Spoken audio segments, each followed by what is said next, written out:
Isa nga pong malakas na palakpak para sa ating Panginoon. Praise God. My Redeemer lives. Napakasarap itaas talaga yung buhay yung ating tagapagligtas, yung ating Redeemer. Isang malakas na palakpak muli.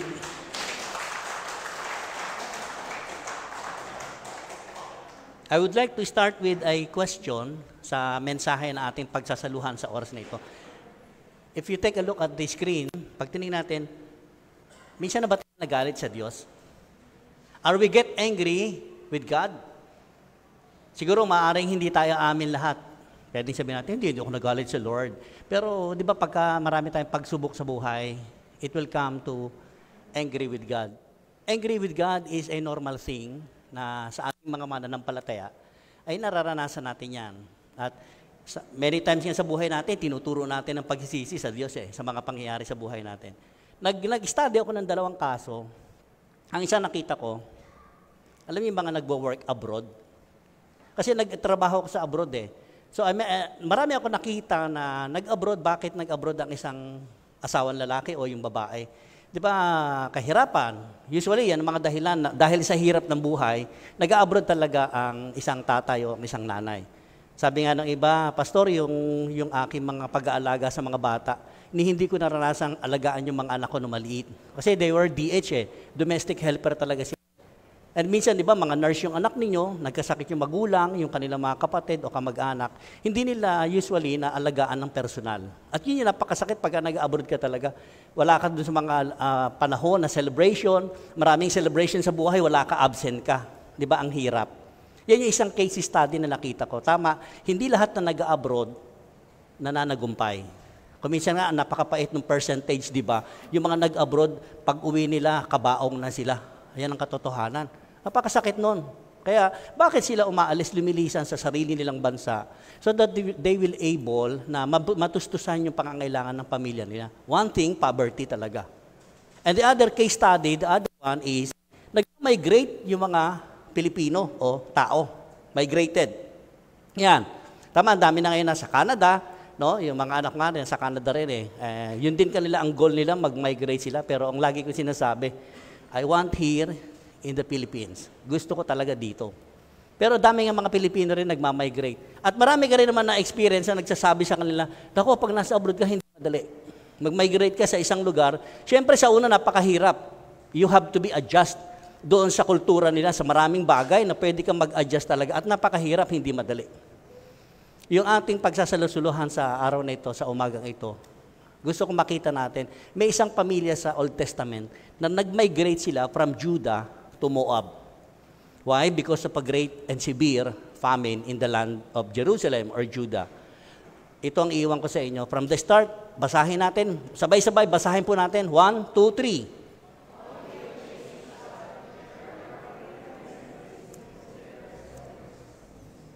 Yes. Totoo naman talaga yan. Hindi maikakaila sa atin yan.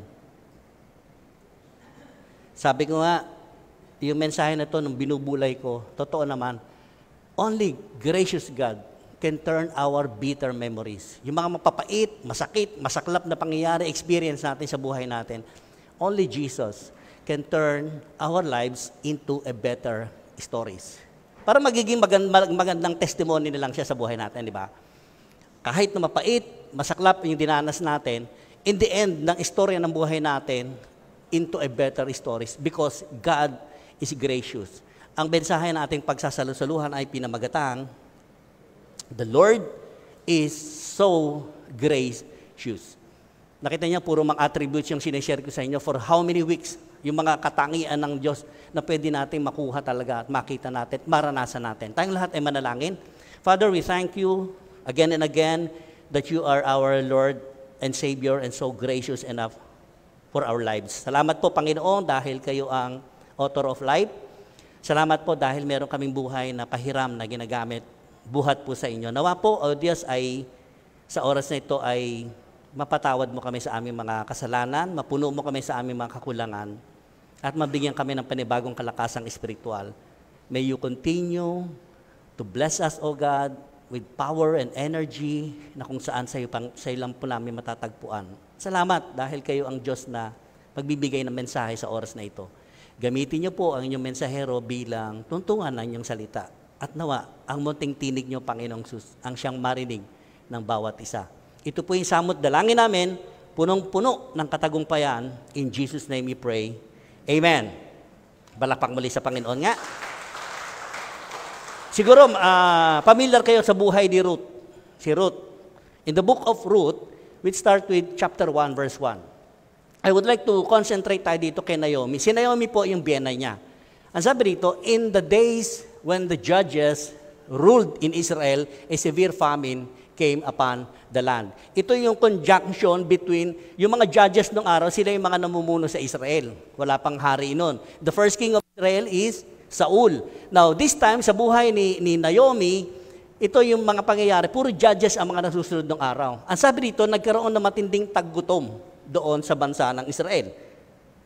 Ang sabi dito, so a man from Bethlehem, okay, ang sabi, for a man from Bethlehem in Judah left his home and went to live in the country of Moab. Moab is the opposite of Judah. Moab, sila po yung mga lahi ni Lot. Kung natatandaan natin sa Lumang Tipan, they are the descendants of Lot nung mamatay si Lot. Ito yung Moabita, yung mga Amalekita, sila yan. Ang sabi dito, taking his wife and 2 sons with him. Yung lalaki, tinutukoy dito si Elimelech. Si Elimelech, ang asawa niya si Naomi, at meron silang 2 anak na lalaki. Sino ito? The man's name was Elimelech. Si Elimelech po ay isang matapat na, sabi niya nga, God is my king. Yan yung kanyang Hebrew word, meaning, Elimelech, God is my king. And his wife was Naomi. Naomi means pleasant, beautiful. Alam niyo naman sa Bible, di ba? May mga pangalan, may mga pakahulugan. At ito yung mga lumang pangalan na makikita natin sa Biblia. And their 2 sons were Mahlon and Kilion. Ang ibig sabihin daw ng pangalan ng anak ni si Mahlon ay sickly, masasakitin. Yung si Kilion ay weak, mahina. Yan yung kanilang pamilya. Nung magkaroon ng tagutom, nag-decide itong si Elimelech na dalhin niya yung kanyang pamilya doon sa Moab. Why? Because of great famine. Halimbawa tayo, katulad ng sabi ko kanina, there are 2 case study na nakita ko. Bakit nag-abroad? Bakit nagmamigrate ang mga Pilipino? Marami sa ibang bansa, marami ng Pilipino, di ba? Because of poverty. Gusto nila matustusan yung kanilang pangangailangan para sa kanilang pamilya. That is one reason. Itong si Elimelech, ganun din. Nagkaroon ng matinding tagutom, that's why he decided to cross over to Moab. They were Ephrathites from Bethlehem in the land of Judah, and when they reached Moab, they settled there. I would like to focus on they settled there. Ibig sabihin, wala nang plano si Elimelech na bumalik ng Judah. Right? Ang dami mga Pilipino ngayon, nakita niyo, nagmamigrate talaga. They don't want to go back to Philippines. Why? Eto, katulad ni Elimelech, kasi natakot. Natakot sila magutom. How about those people na left behind si Judah? Alam niyo, sa panahon nila ngayon, hindi man makikita sa details ng Book of Ruth, ang daming namatay sa gutom ng mga Israelita.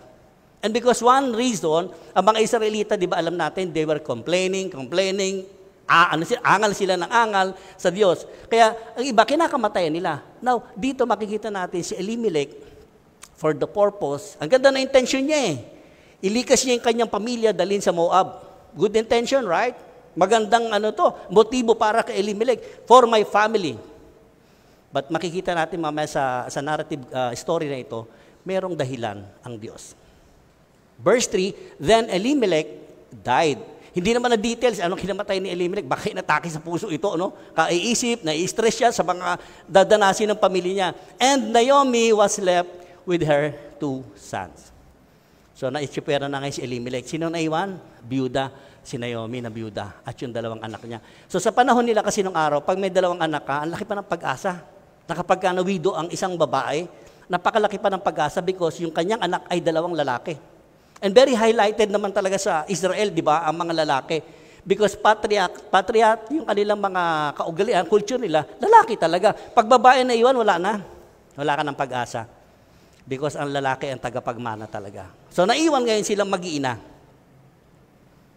Then Elimelech died, sabi rin, Naomi was left behind. The 2 sons got married with Moabite women. Doon sa lugar na yon na kina-settle nila, nakapangasawa pala itong dalawang anak niya, si Mahalon at si Kilion. Ang napangasawa, syempre taga-Rol. And Moabite is a foreigner from the Israelites. Napangasawa nila. One married a woman named Orpah. Hindi si Oprah, ha? Si Oprah yung nasa sa TV, no? Yung negra Amerikana. Hindi si Oprah. Orpah ang pangalan. Ang isa naman ay si Ruth. And then the story begins to the book of Ruth. Si Ruth. Ruth, alam natin na si Ruth daw ay, ang ibig sabihin ng pangalan ni Ruth ay companion, friends. Yun ang kanyang ibig sabihin. Now, the next verse, but about 10 years later, both Mahalon and Kilion died. Parang napakasaklap ng pangyayari, no? Hindi sila nagkaanak dito, ha? Itong dalawa, si Ruth at si Orpah. Namatay yung kanilang parehong asawang lalaki at anak ni Naomi. This left Naomi alone without her 2 sons or her husband. So, ilan ang nawala kay Naomi? 2. Yung kanyang asawang lalaki at yung kanyang 2 anak. So, pagka ganun nangyari sa'yo, sabi nga, kawawa si Naomi. Very tragic yung nangyari sa kanya. Hindi maganda, hindi madali, di ba? Paano kaya naka-overcome ito? Tinitingnan ko, paano kaya naka-overcome si Naomi? Alam mo talaga, pag-asawa ang nawala, napakabigat. Ang hirap po talaga. Hindi madali. Pag-asawa, ito kay Naomi, namatay pa yung 2 niyang anak. Paano na? Namatay. Pero nakapangasawa ng 2 Moabite, si Orpah at si Ruth. Ang sabi dito, this left Naomi alone without her 2 sons or her husband.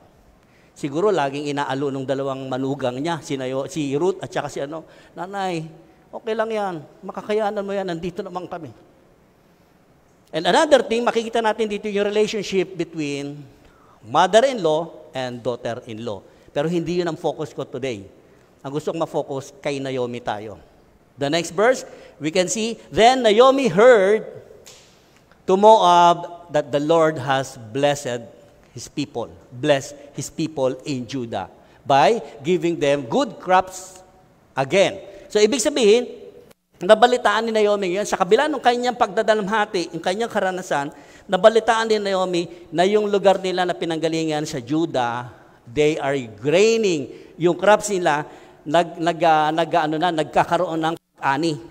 So, Naomi and her daughters, ibig sabihin yung in-laws niya, they got ready to leave Moab to return her homeland. Siguro sabi ni Naomi, mga anak, mag-pack up na tayo rito. Babalik tayo doon sa lugar ko, kung saan ako nanggaling. Doon sa Judah. Ano nangyari? Pangalawa? And again, they wept together. Ayan, nagkaiyakan sila. Drama ng konti. Mayroon drama. And Orpah kissed her mother-in-law saying, goodbye. Yung manugang niya si Orpah, nagpaalam. Kasi naman itong si Naomi, alam niya, bambait din kasi biyenan si Naomi. Siguro sabi niya, sige, bumalik na kayo sa inyong mga pinanggalingan. Total, byuda na rin naman kayo eh. Tingnan niyo, pare-pareho silang byuda, nagsama-sama. Ang sabi ni Orpah, sige mama, babalik ako sa aking pinanggalingan. But Ruth clung tightly to Naomi. Ito yung kakaiba kay Ruth. Si Ruth, niyakap niya yung kanyang biyenan. Sabi niya, Nay, hindi kita iiwan. Hindi kita iiwan. But on the other hand, si Orpah, bumalik ang istorya nito. Then, sabi ni Naomi, look, sabi niya, look, your sister-in-law, meaning si Orpah, has gone to her people and to her gods. Nung araw kasi, they were, pagan sila eh. Sumasamba sila sa mga Diyos-Diyosan, ito Moabita. Kaya ang sabi ni Naomi, tingnan mo yung sister, ano ba tawag dyan? Bilas. Bilas niya si Orpah, no? Sabi niya, tingnan mo yung bilas mo. Uuwi na sa inyong bayan. Sumama ka na rin. Pero si Ruth, napakahigpit ng yakap niya sa kanyang biyenan. Ang sabi ni Ruth, sabi ni Naomi, you should do the same. Bumalik ka na rin doon sa inyong bayan. Bakit? Ang reply ni Ruth. Ito yung gusto tingnan natin. Yung reply ni Ruth. But Ruth replied, ano sabi ni Ruth? Don't ask me to leave you and turn back. Wherever you go, ito yung gusto kong makita natin. Wherever you go, I will go. Wherever you live, I will live. Your people will be my people, and your God will be my God. What a declaration for someone, a pagan, isang foreigner. Tingnan natin, hindi naman niya kadugo itong si Naomi. Pero ang dinideklara ni Ruth, gusto niya sumama sa biyenan niya ngayon. But on the other hand, si Orpah, bumigay na, nag-give up na, para makapag-asawa uli doon sa kanilang bayan. But here, Ruth, yung declaration ni Ruth, pag tinignan natin, ang tindi ng declaration ni Ruth. Sabi niya, kung saan kayo pupunta, sasamahan ko kayo doon. Kung saan kayo mamamatay, mamamatay din ako doon. Your people will be my people, and your God will be my God. Ano ibig sabihin ni Ruth? Ruth is already ready siya. Iwanan niya yung kanyang sinasambang mga Diyos, yung kanyang lugar, alang-alang dito kay Naomi. And dineclare niya rito, sino yung Diyos mo, yun din ang aking magiging Diyos. Napakatindi nung ni Ruth talaga, yung desire ni Ruth para sa kanyang benan. The next verse, wherever you die, I will die, and there I will be buried. May the Lord punish me severely if I allow anything but death to separate us. Di ba parang kinakasal silang dalawa? Till death do us part. Ang kamatayan lang sa lupa ang pwedeng maghiwalay sa ating dalawa. Yan yung dinedeklara ni Ruth. And Ruth was very passionate talaga siya na sumama dito sa kanyang benan. Sino sa inyo rito? Mga manugang. Katulad ni Ruth. Kaya baka sabihin natin, kung sa akin mamatay, doon na kayo mamatay, bahala kayo doon. Dito na lang ako. Pero sulit, kakaiba po si Ruth. Yung biyenan niya, hindi niya kaano-ano. Actually, wala naman silang blood relation eh. Tama, ang naging relasyon lang sa kanya, yung kanyang anak na pangasawa si Ruth. But then, of course, pag tinignan natin family matters, pagka ang isang manugang mo, ang isang balae, o sino man, naging kabahagi ng pamilya nyo, consider it as own family. Ano nangyari? The next verse. When Naomi saw that Ruth was determined to go with her, she said nothing more. Wala na siyang masabi. Give up si Naomi. So the two of them, meaning, the next verse, the two of them continued on their journey. Bumalik sila ngayon ng Judah. When they came to Bethlehem, the entire town was excited by their arrival. Tingnan niyo rito, ha? Gusto kong makita rito yung mga kumare ni Naomi. Mga kumare, mga taga roon sa Judah. Ang sabi, sigaw nila? Is it really Naomi? Siguro nasa tower pa, nasa taas pa. Andiyan na si Naomi, si kumaring Naomi, parating na. Siyempre yung mga kumare naman niya, sabik na sabik mga taga-roon makita si Naomi. Because of Elimelech. Taga-roon talaga sila eh.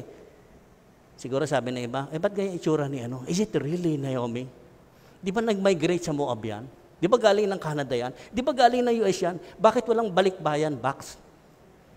Di ba tayo mga Pilipino ganyan? Pagka nagbabalik-bayan yung mga Pilipino, ang inaasam kagad, may dalang balik-bayan, box na malalaki, no? Nag-uunahan doon.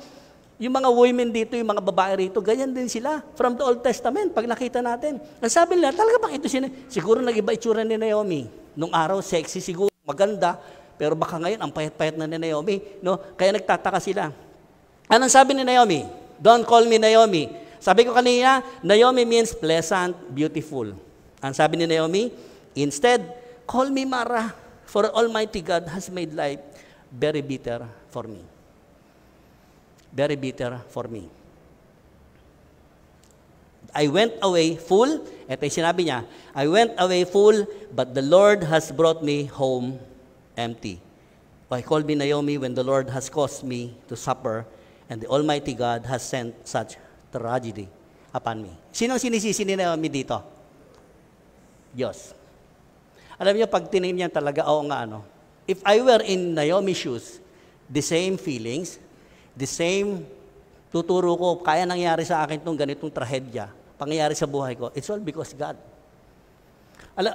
Don't misinterpret, huwag niyo ako ma-misinterpret, ha? Si Naomi po, mananampalataya din, parang tayo. It doesn't mean na kapag ka nagko-question tayo si Lord, sinisisi na natin siya to the point na sinasabi natin, lahat naman Lord, kagagawan mo eh. Hindi po ibig sabihin, hindi na tayo naniniwala sa Diyos agad-agad. Okay? It is true feeling. Naging reality lang to kay Naomi. At sa atin, pwedeng mangyari yan. It was happened to me myself also, kaya sabi ko, itong message nito, ang ganda.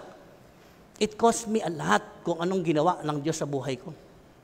At at the end of this story, this narrative story, makikita natin yung pagkilos, yung turn of events, that God is working, no?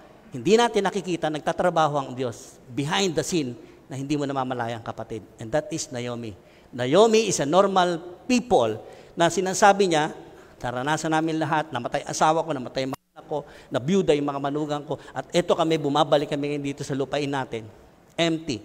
Without anything. Walang-wala. Hirap na hirap. The next verse. So Naomi returned from Moab, accompanied by her daughter-in-law, Ruth, The young Moabite woman, they arrived in Bethlehem in the late, at the beginning of the barley harvest. Yung may mga highlight po, tingnan ninyo. Tingnan ninyo. Si Ruth, ang kasama niya lang. Ang sabi dito, at the beginning of the barley harvest. Nung bumalik sila ng Judah, nag-i-start na harvesting time na ng barley. Ibig sabihin yun ang kinabubuhay doon sa lugar ng Judah Nung pagbabalik nila, pag tinignan natin, oo nga, tsamba lang ba yun? Aksidente lang ba? And you know what, mga kapatid, isang bagay makikita natin, timing talaga yung balik ni Naomi sa pagbabalik niya sa Judah. Why? Because God arranged Ruth to meet Boaz. Lalaktawan ko to, ipapass forward ko po Yung chapter 1, 2, 3, tatalon ako ng chapter 40 na.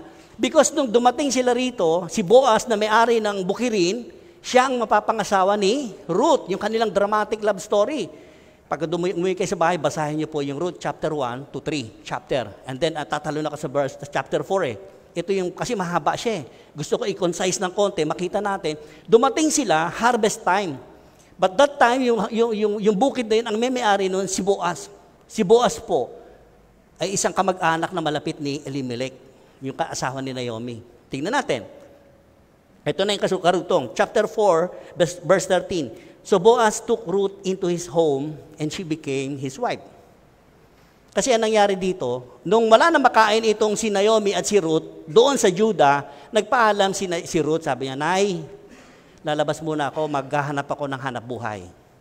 Ang hanap buhay noon, sa bukid kasi, pagka nag-harvest na yung mga talagang kuhan ni Boaz, may nalalaglag na mga butil ng grains, ng barley.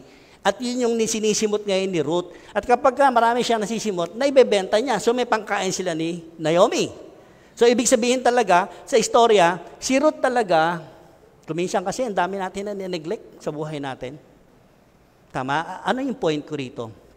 Maaring ito si Naomi, para sa kanya si Ruth, sige, sumama ka sa akin. Parang isang bagahe lang na pwedeng pabigat din naman sa buhay niya. Right?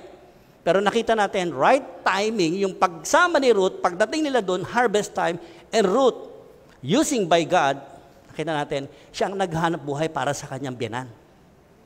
At si Boaz nga, yun nakita niya, natagpuan niya. Yung love story na to, nakita siya ni Boaz, sino ba yung babae na yan? Parang maganda yata. Sabi ng mga taon, ay yan po yung manugang ni Naomi, yung kamag-anak ng anyong si Elimelech. Yung love story nila So masipag kasi si Ruth. So nagustuhan siya ni Boaz. So napangasawa niya si Boaz. Ang sabi rito, when he slept with her, the Lord enabled her to become pregnant and she gave birth to a son. Wow! Sabi ko, nanganak. Si ano po ang nanganak Si Ruth. Si Ruth po ang nanganak sa pamamagitan ni Boaz. Verse 14. Then the woman of the town said to Naomi, eto na ngayon, yung bumabatikos kay Naomi ng mga kumari niya nung unang nakita siya, eto na ngayon sinasabi lang, praise the Lord who has now provided a redeemer. Yung kinanta natin, my redeemer lives. For your family, may the child be famous in Israel. Nakita ninyo, yung propesya ng mga tao sa kanila noon. Alam niyo ito, mamaya makikita niyo rin, itong anak ni Ruth kay Boaz, magiging lineage papunta kay Jesus Christ. Look at Matthew chapter 1, the genealogy ni Jesus Christ. Then, the next verse, may He restore your youth and care for you in your old age. Ang sabi ng mga babae, nawa, lakasin ka pa nung apo mo na yan na makikita mo. Sino may may mga apo rito, di ba? Pag nakikita natin apo natin, lumalakas tayo, right? Ang sarap mag-alaga ng apo. Sabi nga na iba, nako, pastor, mas masarap nga yata alagaan yung apo kaysa sa anak. Right? Di ba? Pag may apo, parang nagsishine ang mga lolo't lola. Di ba? Hindi mo na ako atin ng Bible study. Bakit? Mag-aalaga ako ng apo, pastor. Napakasakit naman. Huwag naman natin gagawin, mga may anak tayo. Huwag natin gagawin alila, yung mga biyenan natin, yung mga magulang. Huwag niyong gagawin yan.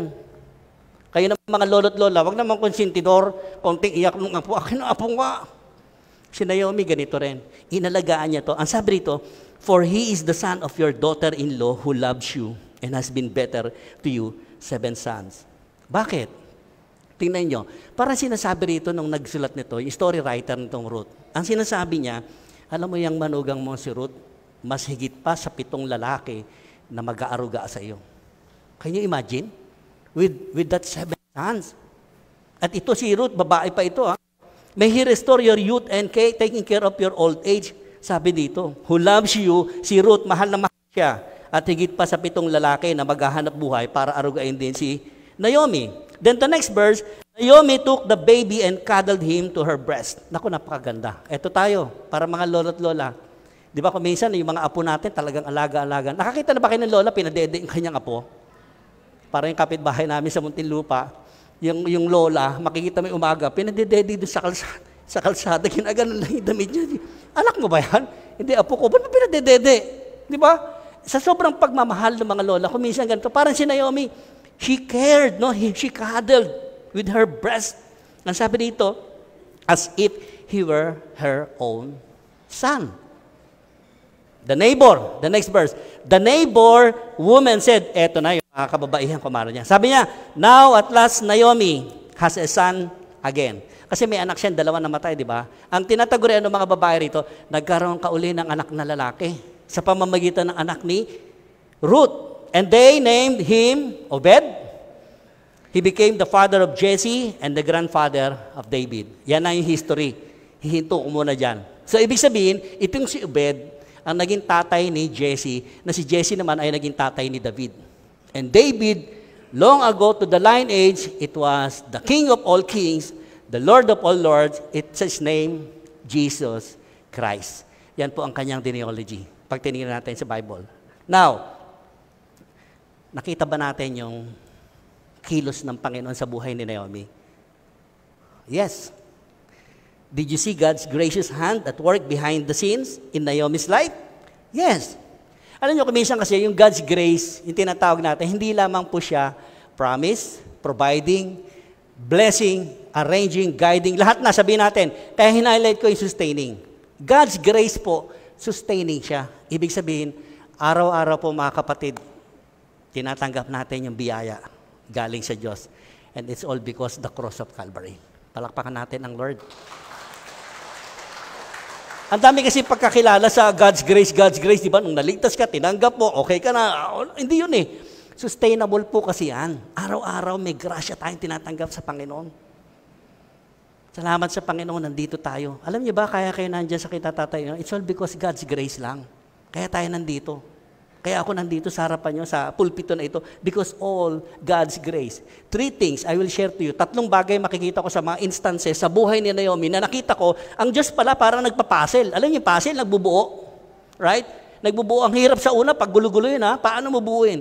Pero ang Diyos perfect siya. He is our creator. Pagka tayo binuo ng Diyos, buong buo talaga, walang kulang, walang labis. Buong buo. Tinignan ko, tama, first instance. Ang sabi rito, so Naomi returned from Moab accompanied by her daughter-in-law, Ruth. Yung sinasabi ko kanina, paano nangyari yon? From there, sa Moab, kahit na tumalikod si Elimelech, sa pananampalataya niya dito sa Diyos nila, sa Israel, ito pa rin ang ginawa ng Diyos. He arranged everything.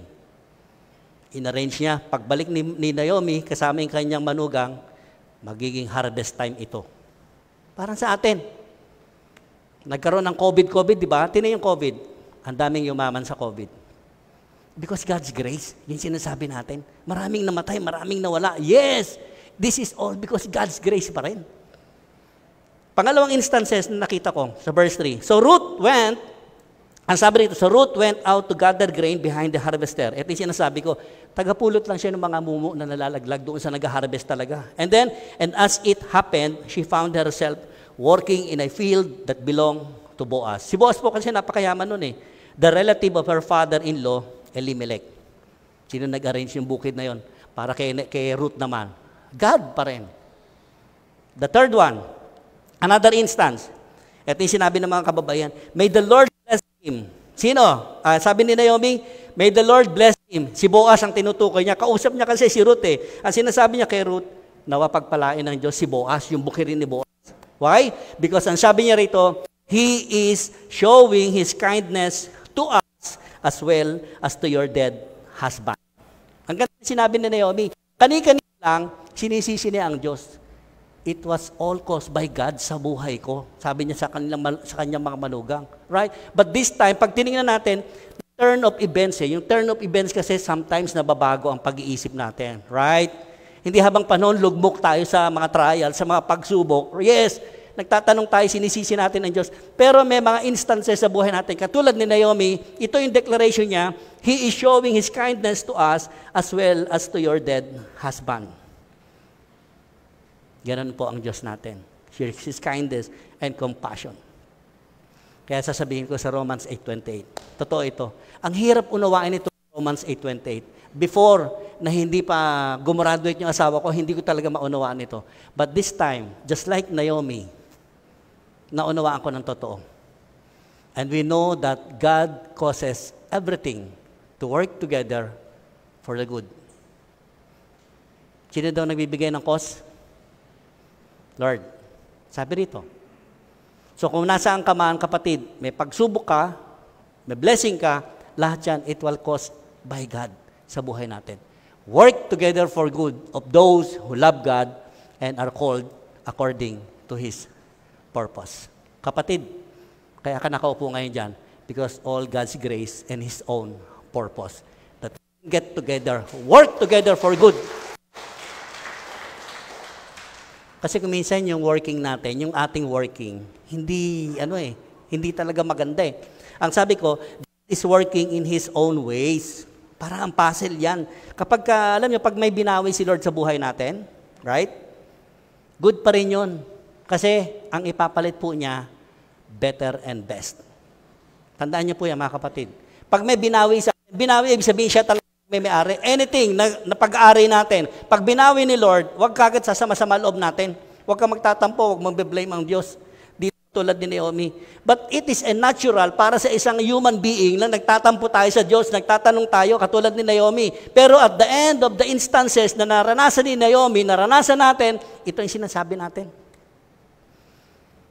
Sometimes you have to let go the good. But God will replace the better and the best para sa buhay mo, kapatid. And that's what I saw on my life. Yung better pala nakikita ko. Sabi ko, Lord, bigay mo na yung best talaga. No? I was excited dun sa best. Better palang nakikita ko, mga kapatid. Good yung nawala. Right? Parang sa baraha, good.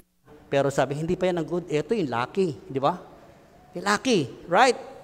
Sometimes, inaalis sa atin ng Panginoon yung happiness natin. Ano yung pinapalit niya? Joy into your heart. Joy, hindi maalis yan, nandiyan yan. It was the fruit of the Holy Spirit na itinanim sa atin. Right? Kaya sabi ko, totoo, maraming challenge sa buhay natin. Pagka merong kinuha ang Diyos talaga, isipin na lang natin, alam ko, Lord, meron kang ipapalit. Kapag may isinarang pintuan ng Panginoon sa mga nawalan ng trabaho, kung minsan, di ba, nagbumukmuk talaga, nadidepress, nawalan ng trabaho. Pagka isinara ang isang trabaho sa iyo, kapatid, asahan mo, may 3 pintuan, pagbubuksan ka naman ng Panginoon, malilito ka minsan. No? Pinag-pray ko naman, Pastor, 3 pintuan, nalilito ka ngayon. Pero nung wala kang trabaho, pray ka ng pray. No? Pray ka na, binigyan ka ni Lord 3 pintuan. No? Alin dyan ang gusto mo sa 3? Good, better, best. Pero asahan natin, lahat ng ibibigay sa atin ng Panginoon para po sa ikabubuti nating lahat. Walang ninais ang Diyos na para tayo ay mapasama. Ang Diyos natin, mabuti, He is a gracious God, lahat pagkakalob niya sa atin, makakabuti po. Sa last, ang iiwan ko, ang sabi ko kanina, yung bitter memories natin, God is graciously, yung bitter memories natin, iti-turn out niya into a better stories. Kaya pag tayo nandito, nabubuhay pa tayo, enjoy po natin. Siguraduhin natin yung maiiwan nating legacy. It was all for God's glory. Di ba ang sarap?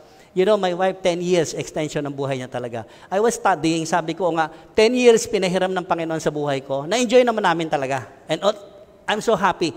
But yung ano ko lang doon, kasi kuminsan, may nawala sa atin, sira na ang buhay mo, no? Dito nakita natin, si Naomi, ang ibinigay sa kanya ng Panginoon, yung kanyang daughter-in-law. Sometimes, nare-neglect natin yung mga nasa paligid natin. And because God is gracious, hindi natin nakikita yung mga bagay na ibinigay ng Lord. Sa tabi lang pala natin. Nawalan ka ng asawa, nawalan ka ng nanay, magulang. Yes! Sabi ni Lord, sino ba yung nasa tabi mo? Pakitingnan niyo yung katabi niyo. Pakitingnan niyo yung katabi niyo. Mga kapatid, it was God's grace. Yan yung grasya ng Panginoon. Sino ba binigay sa akin ng Panginoon? Pinalit sa asawa ko? Ang dami po. Ang dami-dami. Hindi ko mabilang. Isa lang ang nawala, binawi niya. Pero ang dami po lang ipinalit. Talakpakan natin ang Panginoon. Isa po kayo doon. Mga kapatid, isa po kayo doon. I'm sure, isa kayo sa ipinalit ng Panginoon. And I will never neglect. Hindi ako magsisisi. Dahil alam ko lahat na ipinalit ng Lord sa akin, mahalaga para sa Kanya. And I would like to accept na mahalaga kayo sa akin. Yung mga anak ko, mahalaga sila sa akin. So stop. Iiwan ko sa inyo to bago tayo umalis mamaya. Stop blaming yourself and stop blaming God. It is natural, just like Naomi. Natural sa akin, nag-blame ako sa Lord, nagtanong ako. It is natural. But sabi dito, stop blaming. Huwag mo sisihin ng Diyos, huwag mo sisihin sarili mo. Don't point to others also. Right? Bakit nangyari sa iya? Don't point dahil nagkasala kaya nangyari sa iya. Don't point like that. Ang sabi dito, better start yielding to God. Start yielding to God. Every time meron tayong mga gustong ipahayag sa Diyos, lapit tayo sa Panginoon. Luhod sa Panginoon, manalangin. Right? Because the more we yielding to God, the more God presence be with us. Sinasamahan tayo ng Panginoon. As we continue sasalo-salo tayo sa Lord's Supper, nakita niyo rito, the Lord is gracious. Mahabagin, mapagmahal ang ating Diyos. Kasi namatay sa krus na Kalbaryo, yung kanyang bugtong na anak para sa ating kaligtasang lahat. Let us bow our head and close our eyes. Minsan pa, O Diyos, maraming salamat sa mensahe na pwede po namin kapulutan ng napakalaking inspirasyon. Just like the life of Naomi and Ruth. Totoo, Father, kung minsan nagkakaroon kami ng questions and many times, kayo po ang nasisisi namin and even others and even ourselves. But Lord, here in the message, very clear, you have done so many things sa buhay namin. You are still working 24 hours. Nagtatrabaho ka, Lord, hindi namin nakikita. Pero habang ginagawa mo yun, Lord, nakikita naman namin yung mga pagpapala na kung saan unseen in our worldly eyes. Pero dahil sa kahabagan po ninyo, yes, Lord, yes. Maraming salamat. And as we continue na magsasalo-salo kami dito sa banal na hapunan mo, nawa po, Lord, magsilbi sa amin ito na isang malaking pagpapala ng kagalingan, ng espiritual na pananalig. At higit sa lahat, yung pagtitiwala namin sa inyo. Patuloy na maghari ka sa bawat isa, at kayo po ang siyang maitaas sa bulwagang ito. Ito po yung samot dalangin namin, punong-puno ng katagumpayan. In Jesus' name we pray. Amen.